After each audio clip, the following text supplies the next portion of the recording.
Is Claudine Gay a plagiarist? The embattled Harvard president's dissertation raises troubling questions. Did the president of Harvard, Claudine Gay, plagiarize her doctoral thesis?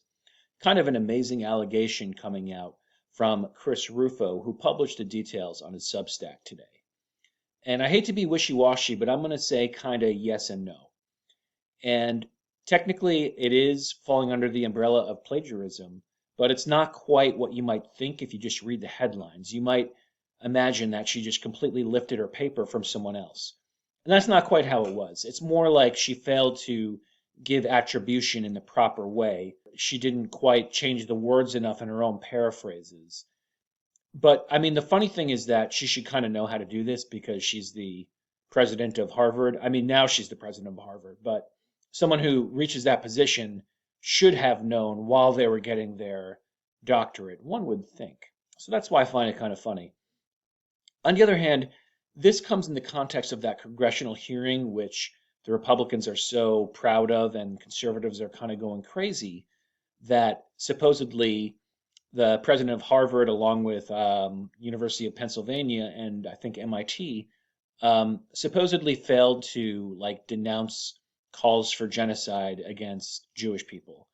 And I think that whole congressional hearing was kind of a farce. I think both sides really looked bad. But I think Rufo took this opportunity, like smelling blood in the water, that he took this opportunity to bring out these charges of plagiarism. And, I have to give him credit. It's pretty good research. I don't know how he does it or where he found it.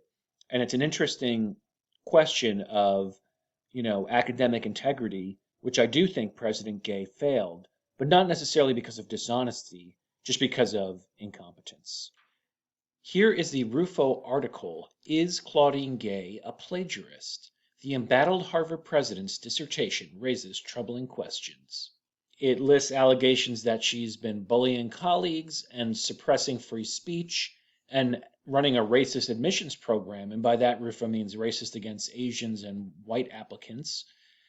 And now she is, according to Rufo, failing to stand up to rampant anti-Semitism on campus. And so what follows is they look at her dissertation, which is called Taking Charge, Black Electoral Success and the Redefinition of American Policies from 1997. So kind of no surprise, it's like a grievance subject that she studies. It's not like she was investigating something disinterested, but rather just kind of more identity politics and really just advocating for her own group, basically. So they show an example from one paper, and then they show very similar language from her dissertation. And the problem is that for this one paragraph, she uses verbatim language, but does not give, or rather, does not use quotation marks. So she gave attribution, but her language was too similar, and she did not use quotation marks. That's the problem. And probably the issue, I imagine, is that she doesn't really know how to put it in her own words because she can't really like assimilate the information. Though Gay does provide a reference to the original authors, she uses their verbatim language with a few trivial synonym substitutions without providing quotation marks. This is a very typical problem when you have like high school students writing papers.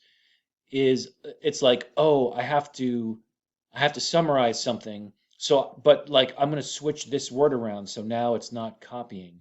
An adult, a real academic writing would know that, when you really understand an idea, that you need to express it in an original way to the extent that you can. And if you cannot express it in an original way, then you need to use quotation marks and just use the original quote, or you need to, put it in your own words. And even when you paraphrase, of course, you give attribution. So I don't think, having read the Rufo Substack article, I don't think that he alleges that she failed to give attribution per se.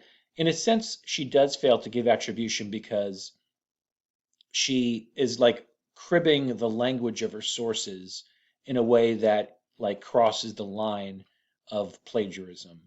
Gay's use of Swain's material is a straightforward violation of the university's rule on verbatim plagiarism, which states that one, quote, must give credit to the author of the source material either by placing the source material in quotation marks and providing a clear citation, or by paraphrasing the source material and providing a clear citation, neither of which Gay followed.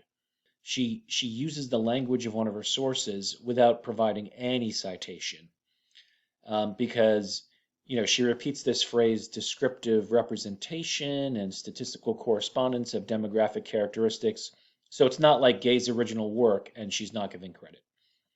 So you could say that technically Gay plagiarized, but it's not quite as like flagrant as you might think. It's more just amateurish mistakes that somebody would make because they don't really know how to write, and they certainly don't know how to write at a PhD level. But hey, these days we give away PhDs to like practically anybody, so this should not come as a surprise. One thing I do kind of take exception to, though, is like the belly aching over this congressional hearing. The idea that she's anti-Semitic, I think, is kind of a lame charge, because I think that in the case of the Israel-Palestine thing, it's basically that Gay wants to allow for both sides to make their arguments, and conservatives are saying that means she's for genocide. I don't think she's for genocide. I think that's very silly. However, that's how it goes. And SNL, Saturday Night Live, parodied this, and they kind of did a good job because, as I say, I think both sides looked silly. I think Gay and the other university presidents looked like they were kind of mincing their words in a weaselly way.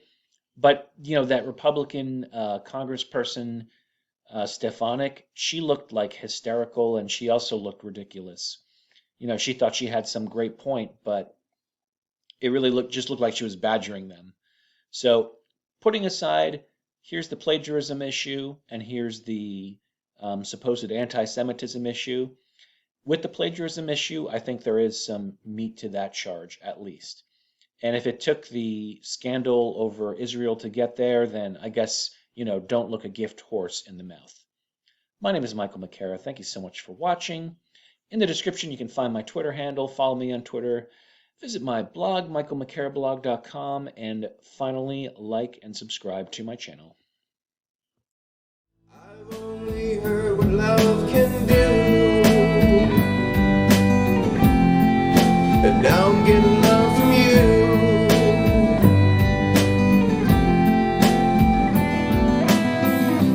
Make your vow.